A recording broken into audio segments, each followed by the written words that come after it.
Hey, church family, what an amazing Resurrection Sunday where we got to see people taking the next step of faith in baptism.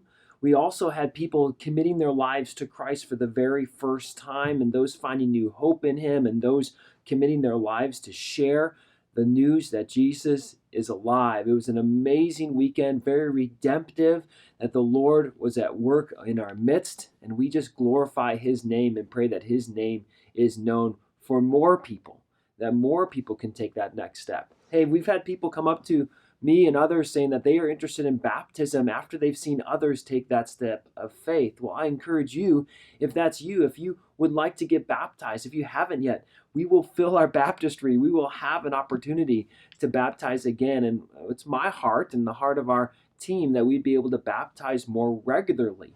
So we have this baptistry we can do in our Sunday morning services really whenever someone's ready to take that next step of faith. And we would love to meet with you and pray with you and think through those next steps with you. And we're thinking as early as May, we'll have another baptism, and we're planning another one for August. And we're going to keep planning it because the Lord works when we take that next step of faith. Now, if you've taken your first step of faith from either Good Friday or Resurrection Sunday, or even any time that the Lord's working in your life recently, I really want to encourage you, let someone know. Tell someone about it. Tell someone here at church. You can let a pastor know, or a youth leader know, or you can send us a contact from our prayer page on our website. You can just click on there and fill out a prayer request and just say, praise God, I made a commitment to Christ. And you can click, I would like a follow-up. And we'd love to meet with you, pray with you. We'd love to offer you some resources of some more steps you can take in your faith. But church family, also, there's some trying times. There's some times where there's some confusion in our politics and confusion in our country and confusion of how we are to think through things with so many different messages coming our way. Well, what's our response to this? What's our response to an Equality Act that the Senate has in their hearings right now? How do we respond to more mass shootings and more confusion that we're seeing, or international affairs? How do we respond? Well, I love how Charles Spurgeon puts it. He says, prayer is a master weapon. We would be wise if we used it, and used it more. And if we did so with more specific purpose.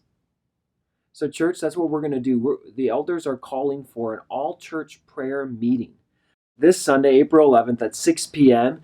And we'll have a time of prayer, a time of response, seeking the Lord directly, praying that He would bring revival in our hearts, but also bringing very specific categories of our life up to the Lord in prayer. There's going to be some guided time of prayer. There's going to be opportunities to pray through different categories and have a movement and a flow through how we're going to pray.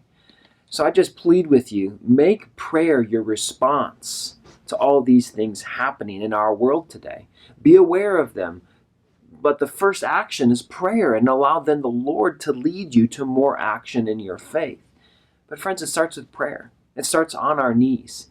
And so that's why we're seeing the elders call the church to come together to pray, to seek the Lord's face, His favor, and that He would give us a direction, a response, each of us, as well as the church. And it starts with us, on our knees, seeking Him. So come out this Sunday as a call to prayer in the evening. We'll see you there.